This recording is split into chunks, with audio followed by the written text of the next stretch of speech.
నేను మీ డాక్టర్ తుమ్మల రవిశేఖర్ రెడ్డి, కడప.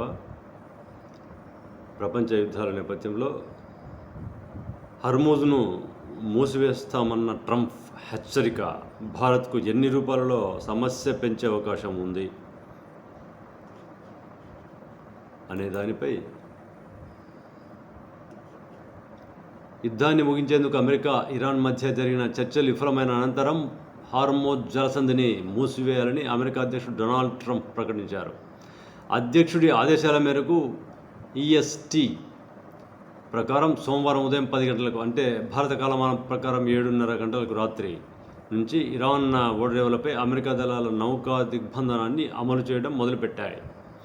అయితే హర్మూజ్ జలసంధి ద్వారా ఇరాన్కి కాకుండా వేరే ఓడలకు వెళ్లే నౌకల రాకపోకలను అమెరికా దళాలు అడ్డుకోబోవని సెంట్రల్ కమాండ్ చెబుతోంది. ఎంతో ఆసక్తిగా ఎదురుచూసిన ఈ చర్చలు విఫలమైన తర్వాత ముడి చమురు ధరలు మళ్ళీ బ్యారెల్కు $100 దాటాయి. ఇప్పటికే కష్టాలతో సతమతమవుతున్న ప్రపంచానికి పెంచుతున్న చమురు ధరల వల్ల మరింత అనిశ్చితి ఏర్పడింది. హర్మూజ్పై ఆధారపడ్డ చమురు వ్యవస్థపై హర్మూజ్ జలసంధి ప్రపంచంలోని అత్యంత ముఖ్యమైన సముద్ర చమురు రవాణా మార్గాలలో ఒకటి. ప్రపంచ చమురు ఎల్ఎన్జీలో సుమారు 20% ఈ జలమార్గం ద్వారా రవాణా అవుతోంది.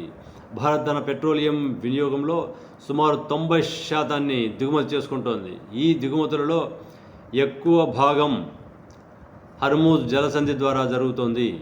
ప్రపంచంలో ముడి చమురును అత్యధికంగా వినియోగించే దేశాలలో భారత్ 3వ స్థానంలో ఉంది. గత కొన్నేళ్లుగా భారత్ తన పెట్రోలియం దిగుమతులను గణనీయంగా విస్తరించుకుంది. ఇప్పుడు 41 దేశాల నుంచి దిగుమతి చేసుకుంటుందని భారత విదేశాంగ మంత్రి పేర్కొంది. అయినప్పటికీ భారత్ దిగుమతి చేసుకునే లిక్విఫైడ్ న్యాచురల్ గ్యాస్ ఎల్ఎన్జీలో అధిక భాగం ఇప్పటికే హర్మూజ్ జలసంధి ద్వారానే వస్తోందని విశ్లేషకుల అభిప్రాయం. భారత తన చమురు అవసరాలలో సుమారు 90% దిగుమతి చేసుకుంటోంది. అందులో 50% హర్మూజ్ జలసంధి ద్వారా వస్తోంది. ఇప్పుడు జరుగుతున్న కొనుగోళ్లన్నీ అధిక ధరలకే జరుగుతున్నాయి. ఈ దిగ్బంధనం వల్ల సమస్య మరింత తీవ్రతరమవుతుంది అని అంతర్జాతీయ వ్యవహారాల నిపుణులు హర్ష్ పంత్ బీబీసీతో అన్నారు. 2025 భారత ముడి చమురు దిగుమతులలో 50% పైగా మధ్యప్రాచ్యం నుంచి, ముఖ్యంగా Iran, Saudi Arabia, United Arab Emirates నుండి వచ్చినట్లు భారత వాణిజ్య శాఖ గణాంకాల ద్వారా తెలుస్తోంది. అయితే 2019 నుంచి 2022 మధ్యప్రాచ్యంపై భారత్ ఆధారపడటం 60% పైగా పెరిగింది. దీంతో ఈ రంగంలో ఏ అంతరాయం కలిగిన సరఫరాపై ప్రభావం పడవచ్చు. మార్చి 11 భారత ప్రభుత్వం నిర్వహించిన అంతర్ మంత్రిత్వ శాఖల సమావేశంలో భారత ముడి చమురు దిగుమతులలో 70% ఇప్పుడు హర్మూజ్ జలసంధి వెలుపల నుంచి వస్తున్నాయని, ఇంధన సరఫరాలు సురక్షితంగా ఉన్నాయని చెప్పినట్లు సిబిఐ పేర్కొంది.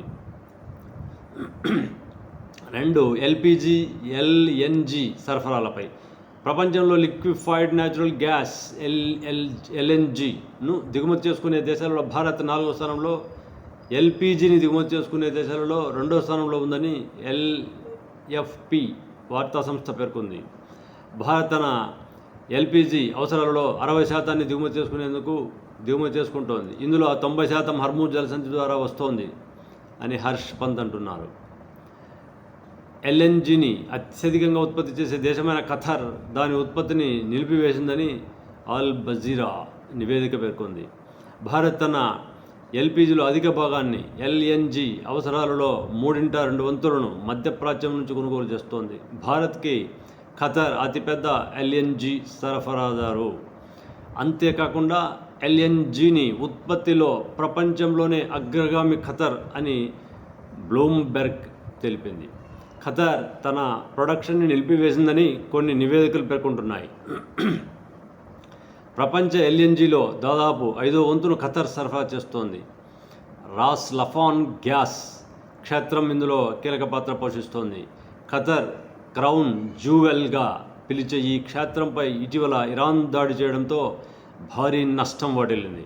ఈ నేపథ్యంలో భారత్లోని కంపెనీలకు లిక్విఫైడ్ న్యాచురల్ గ్యాస్ పారిశ్రామిక సరఫరాలో 20% కోతను ఇప్పటికే ప్రకటించారు.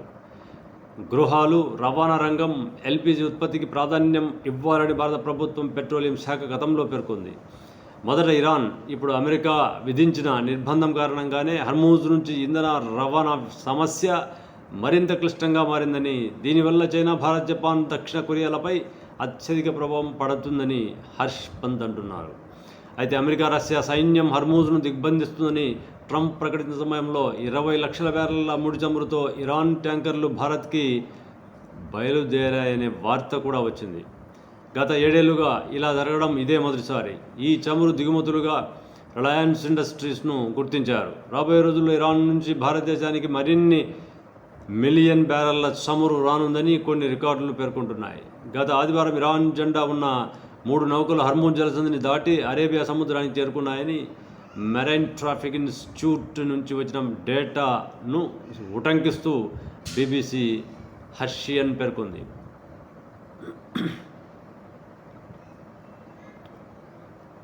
ఎరువులు, రసాయనాలపై ప్రపంచంలోని ఎరువులలో సుమారు 1/3 యూరియా, పొటాష్, అమ్మోనియా, ఫాస్ఫేట్ వంటివి సాధారణంగా హర్మూజ్ జలసంధి ద్వారా రవాణా అవుతాయని ఐక్యరాజ్యసమితి పేర్కొంది. యుద్ధం మొదలైనప్పటి నుంచి ఈ మార్గం ద్వారా ఎరువులకు సంబంధించిన ఉత్పత్తుల రవాణా దాదాపుగా నిలిచిపోయిందని ప్రపంచ వాణిజ్య సంస్థ గణాంకాల ద్వారా తెలుస్తోంది. చైనా తర్వాత ప్రపంచంలోని 2వ అతిపెద్ద ఎరువుల వినియోగదారు భారత్. ముడి పదార్థాలు, తయారైన ఉత్పత్తులు రెండింటి కోసం దిగుమతులపై ఎక్కువ ఆధారపడిందని మార్చి నెలాఖరులో ప్రచురితమైన BBC కథనం వెల్లడించింది. ఈ దిగుమతులలో అధిక భాగం గల్ఫ్ దేశాల నుంచే వస్తాయి. అవి హర్మూజ్ జలసంధి ద్వారా రవాణా అవుతాయి. భారత్ ప్రతి ఏడాది సుమారు 40 మిలియన్ టన్నుల యూరియాను వినియోగిస్తోంది. దీనిపై ప్రభుత్వం సబ్సిడీని కూడా అందిస్తోంది. దీని సరఫరాకు అంతరాయం కలగడం వల్ల రైతుల విత్తనాలు నాటే నిర్ణయంపై ప్రభావం పడవచ్చని హర్ష్ పంత్ అంటున్నారు. భారత్ ప్రధాన సాగు సీజన్ జూన్, జూలై రాబోతోంది. యూరియా తయారీకి సహజ వాయు ప్రధాన ముడి పదార్థం. భారత్ దానిలో సుమారు 80% ఎక్కువ గల్ఫ్ దేశాల నుంచి దిగుమతి చేసుకుంటోంది అని ఆయన అంటున్నారు. హర్మూజ్ జలసంధి తెరుచుకున్నప్పటికీ యుద్ధానికి ముందున్న పరిస్థితికి తిరిగి రావడానికి 6 నెలల నుంచి 7 ఏడాది సమయం పడుతుందని హర్ష్ పంత్ అంటున్నారు. ఇంధనానికి జరిగిన నష్టాన్ని సరిచేయడం, హర్మూజ్లో అమర్చిన ల్యాండ్ మైన్లను తొలగించడం, రవాణా బీమా ఖర్చులు భారీగా పెరగడం వంటివి ప్రపంచ ఆర్థిక వ్యవస్థపై దీర్ఘకాలిక ప్రభావాలను చూపుతాయని ఆయన అంటున్నారు. 4. జనరిక్ ఔషధ మార్కెట్పై నొప్పి నివారణ మందులు, యాంటీబయాటిక్స్, వ్యాక్సిన్లతో సహా ప్రపంచవ్యాప్తంగా ఔషధాల ఉత్పత్తిలో మిథనాల్, ఇథలీన్ వంటి పెట్రోకెమికల్స్ కీలకమైన పదార్థాలు. గల్ఫ్ కోఆపరేషన్ కౌన్సిల్ దేశాలైన Saudi Arabia, Qatar, Oman, United Arab Emirates, Kuwait, బహ్రెయిన్లు ప్రపంచ పెట్రోకెమికల్ ఉత్పత్తి సామర్థ్యంలో సుమారు 6% వాటాను కలిగి ఉన్నట్లు BBC వెరిఫై నివేదించింది. ప్రపంచ ఫార్మా సరఫరా గొలుసులో భారత్ వాటా 20% పైగా ఉంది. వీటిలో చాలా వరకు అమెరికా, యూరప్లకు ఎగుమతి అవుతాయని ఫోర్బ్స్ పేర్కొంది. ఈ ఔషధ ఉత్పత్తులలో చాలా వరకు గల్ఫ్ విమానాశ్రయాల ద్వారా, ముఖ్యంగా దుబాయ్ ద్వారా ప్రపంచ మార్కెట్కు రవాణా అవుతాయి. కానీ యుద్ధం కారణంగా ఈ మార్గం దాదాపు మూసుకుపోయింది. భారత్లో తయారయ్యే జనరిక్ మందులకు అమెరికా అతిపెద్ద ఎగుమతి మార్కెట్ కాగా 2024 భారత్ $9 మిలియన్ విలువైన ఫార్మా ఉత్పత్తులను అమెరికాకు ఎగుమతి చేసింది. యుద్ధం వల్ల నెలకొన్న అనిశ్చితి ప్రపంచ ఫార్మా సప్లై చైన్ను చాలా వరకు ప్రభావితం చేసిందని, దీని ప్రభావం నుంచి భారత్ తప్పించుకోలేదని హర్ష్ పంత్ అంటున్నారు. హర్మూజ్ను పూర్తిగా మూసివేయకపోయినా రవాణా ఖర్చులు పెరిగాయి. దీనితో పాటు సరఫరా సమయం కూడా పెరుగుతుంది. దీనివల్ల ద్రవ్యోల్బణం పెరుగుతుంది అని ఆయన అన్నారు. ఆఖరి భారత ఆర్థిక వ్యవస్థపై ఇరాన్ యుద్ధం కారణంగా రిజర్వ్ బ్యాంక్ ఆఫ్ ఇండియా 2027 ఆర్థిక సంవత్సరానికి తన GDP వృద్ధి అంచనాను 6.9% తగ్గిందని, గత ఆర్థిక సంవత్సరానికి ఈ GDP వృద్ధి అంచనా 7.6% అని ఎకనామిక్ టైమ్స్లో కథనం పేర్కొంది. దీంతో ఇంధన సరఫరా గొలుసులో అంతరాయం కారణంగా భారత వ్యవస్థపై పెద్ద ఎత్తున ప్రభావం పడే అవకాశం ఉందని స్పష్టమవుతోంది. ముడి చమురుతో పాటు LNG, ఎరువులు, రసాయనాలు సంబంధించిన సమస్యలు కూడా పరిశ్రమలకు సవాలుగా ఉన్నాయి. దీనివల్ల సామాన్యుడి రోజువారీ సమస్యలు పెరగడమే కాకుండా ప్రభుత్వానికి కూడా ఇది కష్టకాలం అవుతోంది అని హర్ష్ పంత్ అంటున్నారు. దిగుమతులు ఖరీదైనవిగా మారితే ప్రభుత్వ ఆర్థిక లోటు పెరుగుతుంది. అలాగే వాణిజ్య సమస్యలపై కూడా ప్రభావం పడుతుంది. ప్రస్తుతం భారత ఆర్థిక వ్యవస్థకు అనేక సవాళ్లు ఎదురవుతున్నాయి. గత కొన్ని నెలల్లో డాలర్తో పోలిస్తే రూపాయి విలువ కనిష్ట స్థాయికి చేరింది. దీనివల్ల ఎగుమతులకు కొంత మద్దతు లభించినా దిగుమతులు మరింత ఖరీదైనవిగా మారతాయని కూడా ప్రభుత్వానికి పెద్ద ఆందోళన. అయితే యుద్ధం తర్వాత త్వరగా ముగిస్తే భారత ఆర్థిక వ్యవస్థ స్థిరపడటానికి కనీసం 2 త్రైమాసికాలు పడుతోందని ఆర్బీఐ అంచనా వేసింది. ప్రభుత్వం ఎదుర్కొంటున్న తక్షణ సవాల్ వాణిజ్య లోటని హర్ష్ పంత్ అంటున్నారు. దీని తర్వాత కరెంట్ ఖాతా లోటు కూడా ఒక సవాలుగా మారుతుంది. ఈ యుద్ధం గల్ఫ్ దేశాల ఆర్థిక వ్యవస్థపై ప్రభావం చూపుతుందని పలు నివేదికలు సూచిస్తున్నాయి. ఒకవేళ ఇలా జరిగితే గల్ఫ్ దేశాల నుంచి భారతదేశానికి వచ్చే రెమిటెన్సులు అంటే భారతీయులు పంపే విదేశీ కరెన్సీ కూడా ప్రభావితమవుతాయి. 9 లక్షలకు పైగా భారతీయులు గల్ఫ్ దేశాలలో నివసిస్తున్నట్టు కొన్ని అంచనాల ద్వారా తెలుస్తోంది. వీరిలో చాలామంది జీవనోపాధి కోసం వెళ్ళారు.